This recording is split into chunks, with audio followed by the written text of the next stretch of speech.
দীর্ঘ ১১ বছর পর বৃহস্পতিবার হতে চলেছে ক্রিকেটারদের সংগঠন কোয়াবের নির্বাচন।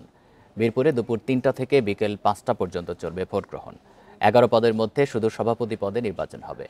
নির্বাচনের সব প্রস্তুতি শেষ জানিয়েছেন কোয়াব নির্বাচন কমিশনার নাসির আহমেদ।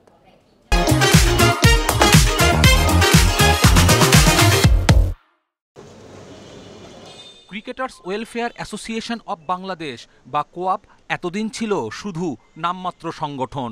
২০১৪ সালের পর হয়নি কোনো নির্বাচন। একচ্ছত্র আধিপত্য থাকা নিষ্ক্রিয় সংগঠনের প্রতি আগ্রহ হারিয়েছিল ক্রিকেটাররা। অবশেষে সেই নির্বাচন দিয়েই কোয়াব পুনর্গঠন আলোর মুখ দেখতে যাচ্ছে।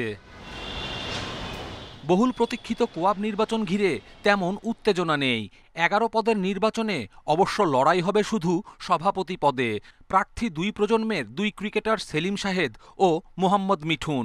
সাবেকের সঙ্গে বর্তমানের লড়াই। নির্বাচনের পরিবেশ পদ্ধতি নিয়ে সন্তোষ কমিশনের।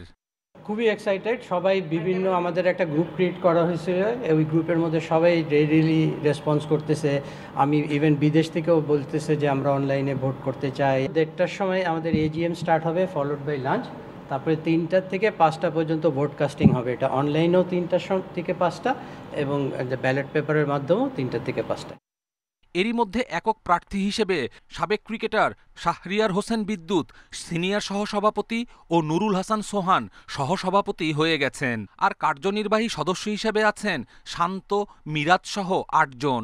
নারী ক্রিকেটারদের প্রতিনিধি রুমানা আহমেদ। ভোটে সবার অংশগ্রহণে আশাবাদী কমিশন। কেউ ফিজিক্যালি এসে দিতে চায় সে দিতে পারবে, অনলাইনে যে দিতে চায় দিতে পারবে। এবং অনলাইনে দেওয়ার সাথে সাথেই আমাদের একটা সফটওয়্যার তৈরি করা হয়েছে। এটা অ্যাকচুয়ালি HR সফট নামে একটা থার্ড পার্টি কোম্পানি এই কাজটা করতেছেন। কেউ যদি অনলাইনে একবার কাস্ট করে ফেলে তার নাম সাথে সাথে এখান থেকে কেটে যাবে, সে আর ফিজিক্যালি এখানে এসে দিতে পারবে না। কোয়াবকে কার্যকর করার দাবিতে ২০১৯ সালে আন্দোলনে নামে ক্রিকেটাররা। সেখানে ১১ দফার মধ্যে উল্লেখযোগ্য ছিল কোয়াব নির্বাচন। কপিল পাল, ইন্ডিপেন্ডেন্ট নিউজ।